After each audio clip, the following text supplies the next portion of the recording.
جنگ تبوک کے وقت جب رسول خدا واپس آ رہے تھے تو واپسی کے دوران عقبہ کے میدان پر یا عقبہ کے میدان پر بعض منافق لوگوں نے جو تقریباً 12 کی تعداد تھی، انہوں نے شب خون مارنے کے لیے رسول خدا پر حملہ کرنے کے لیے جمع ہو گئے۔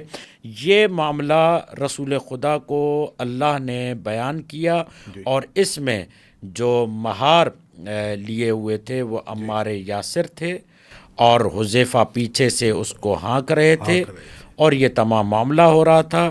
اور یہ روایت جو ہے آپ کو صحیح مسلم میں بھی مل جائے گی۔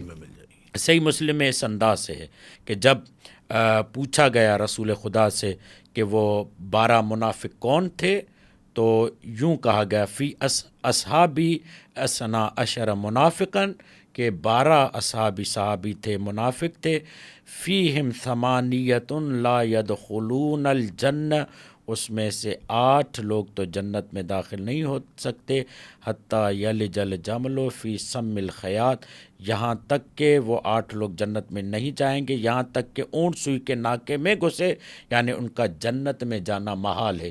جیسے سوئی کے سوراخ سے اونٹ کا گزرنا محال ہے، ویسے ان لوگوں کا گزرنا محال ہے۔ یہ لوگ جنت میں نہیں جائیں گے۔ اب یہ مسلم کی روایت ہے کہ یہ منافق ایسے تھے جو رسول خدا کو مارنا چاہتے۔ اب دیکھیے ان منافقین کے نام جب بات آئی، اور ان منافقین کو جنہوں نے رسول خدا کو قتل کرنے کی کوشش کی، تو جناب ایک عالم دین ہے ابن حزم اندلسی، انہوں نے کچھ کے نام لکھے، بیان کیے، کم از کم 5 کے نام لکھے۔ نام بتائیے۔ اگر میں یہاں پر نام بتاؤں گا تو آپ کی جان بھی خطرے میں ہے، میری جان بھی خطرے میں ہے۔ اہل سنت کے یہاں بہت بڑا نام ہے ان کا، بہت بڑا نام ہے، بہت بڑا نام۔